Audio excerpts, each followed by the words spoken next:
Good morning, everyone. This is Arthur Hammer here, and this is the first video log from Phoenix, Arizona. It's kind of exciting. It's been a while since I've last posted, so we have a lot to go over in this video. It'll be a little bit longer. We're going to start by covering how Reno, Nevada's strongest man went, Northern Nevada's strongest man went, some major life changes that have been happening, and where we're going moving forward. So, the first thing I want to talk about is I want to just recap and review what happened at Northern Nevada's Strongest Man. To give it shortly and succinctly, I ended up taking 4th place. And ultimately that was the result of factors such as me doing well in static strength events, but just doing miserably in the moving and carrying events. The very first event, the truck pull, was very tight. It was tenths of a second separating placings instead of full seconds, so I can't beat myself up too much over that. I think I took 6th place or something like that on that event, but I was within a few tenths of a second from 3rd, and it was tight. It was a tight contention. It was a very, very packed group. I believe we had 12 middleweights, but in addition to that, we also had the police, fire, and military folks there, and they were, so all totaled, I think the middleweight class was 16 people. The next event was deadlift. This is my bread and butter going into this. This is what I've been training for and just prepping for to do my best at, and it worked out. I ended up getting 9 reps with the 600 from whatever height it was set at. But the issue was, I think I had a solid 12 in me, and time became a factor, and I re-gripped very poorly after my 8th rep, and I started losing on my 9th, so I stopped, tried getting back up, and by the time I got off the ground, time had ended, so I ended up with 9th, tying and splitting points with a lot of other people. And that was an event that was supposed to take a lot of points on, so I didn't get as much of a bump in that as I should have, or wanted to, I should say. Log was also an issue.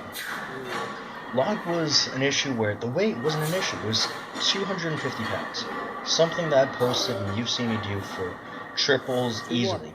But the log itself was very difficult. First, I think it was a thicker diameter. It was slick, so the clean was messy by itself. You had almost no friction.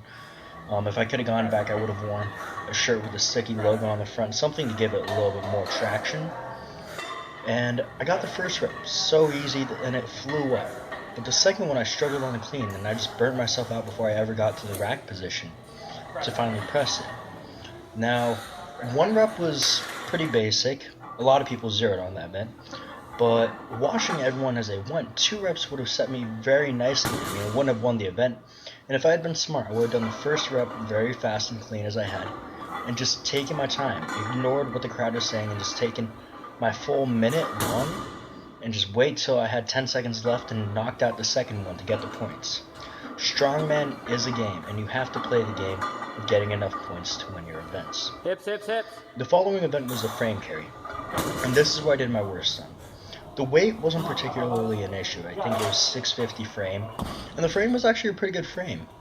But right as I picked it the first time, as you saw posted on the video of the competition itself, my hand tore. And there was no way I was going to be walking all the way down and back with that torn hand. Eventually I got it something like, I want to say 20 feet or something, and called it good. And I took last on that event, so it shot me down to 7th place. Not a very happy place to be. And finally, we went to the last event, Stones. Stones is something I never train, but it's kind of a secret rep in my arsenal. I think only 3 people in my weight class out of the 12 to 16 that were competing actually got the stone. And I got it 3 times, and I was happy about that. I took 2nd in that event, and that's how I finished with the 4th. Stones is something that, as long as I get it lapped, I am getting it over the bar. I've never had an issue with that, so I don't train it very frequently. I believe that you maintain your strengths, but you don't just pound them out to feed your ego. So that was kind of nice to finish off with. Definitely some lessons learned from this. The first one, that I have to get better at the moving events, especially with the frame. I mean, I made a simple mistake.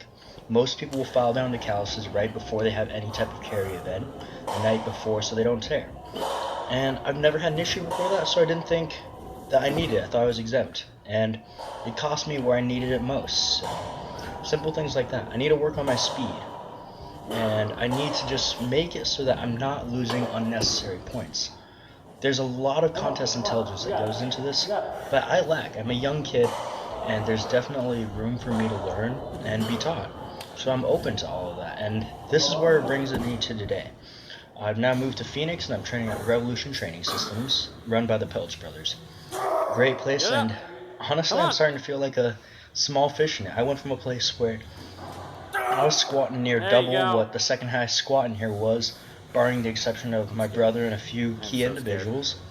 And now I'm the baby of the group. I'm starting all over again. And it's a little disheartening at first. I mean, your ego just goes straight down, and you just have to focus on progress, because I have to remember within myself. I started out that way when I was at Elite Performance Center, and I slowly started climbing the ladder. And that's how this sport will always work. You go to places that push you to grow.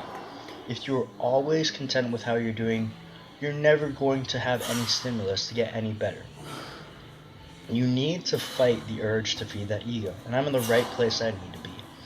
This place, I mean, right after Boss of Bosses, we looked around, and I'm surrounded by people who are taking second, third even in their classes in the world and just doing amazing. So I'm trying to gain as much knowledge and resources from them as possible and try and bring up my weaknesses. I mean, wherever I can benefit, wherever I can learn, I want to learn. This sport is about students, and you have to be a student of this sport in order to do well. So, moving forward, what's happened recently is I've injured my back in my last contest. I mean, it's nothing severe, it's nothing that's going to keep me from deadlifting or squatting, but I'm having to work very submaximally, and as a result of it, I'm trying to get some curvature in my back, realign it, and I've lost a great deal of curvature in my neck. I am at 126% loss of curvature. In my back, I think I'm somewhere like 29% loss of curvature, and it's nothing that would bother me in the meantime, but those issues, they accumulate, they compound, and you need to address them before they become a true issue. So I'm backing off.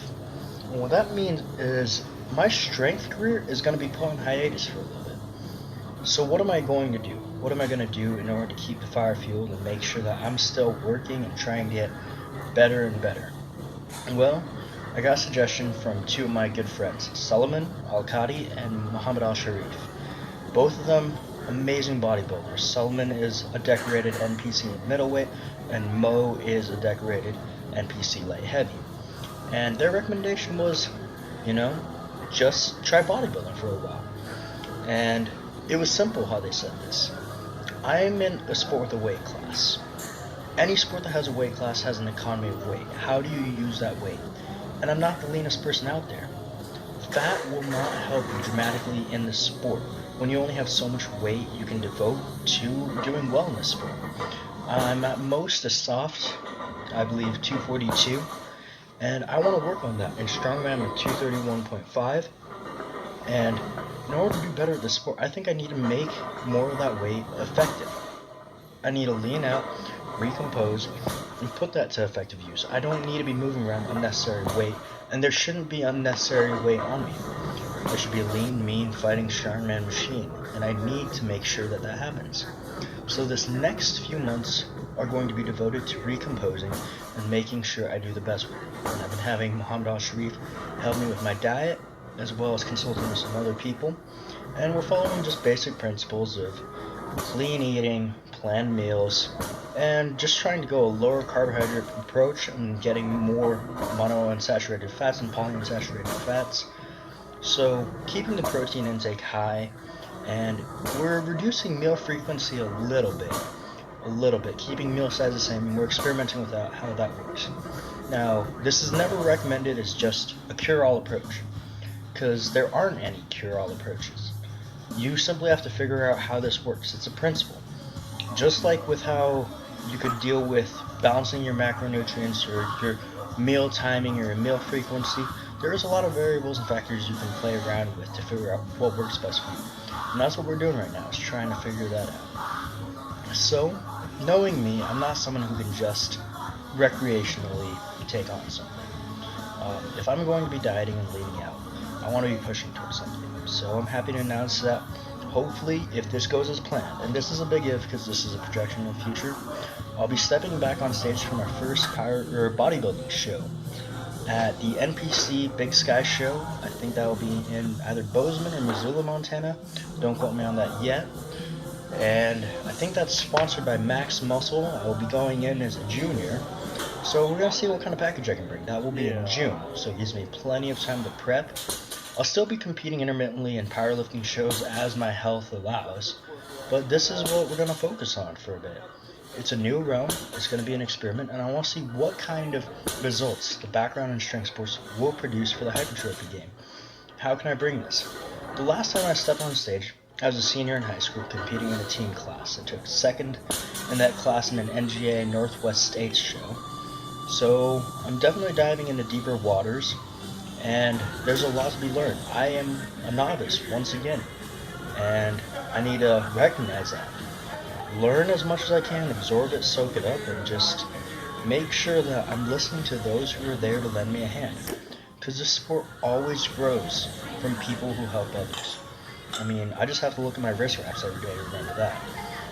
My wrist wraps were a gift from Bulgarian-American strongman Dimitar Sarantov.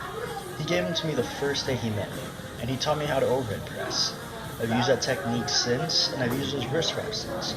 And it's a constant reminder that this sport is built off the gracious professionalism of those who came into it before us. I mean, I use those lessons to this day, and I thank him to this day. So we always need to remind ourselves to be humble, humble enough to learn, and humble enough to teach. So, finally, the last announcement I'd like to say is I'll be commuting back and forth between here and Idaho frequently because in the last week of all times that I was in Idaho, I met this wonderful girl. Her name is Sam, and we're together now, so hopefully you'll be seeing some of her featured in these videos in the future. Until then, just keep following the channel, and I'll update you as training goes on as this transition goes from strength to hypertrophy, all the lessons learned along the way, and keep you updated as far as events and different programs that we will be running. And if you're ever in the Phoenix area, stop by Revolution Training Systems and say hi. We'd love to meet you, me and my brother both, and we'd love to keep in touch and learn about where you're at in your strength journey. Until then, have a great day.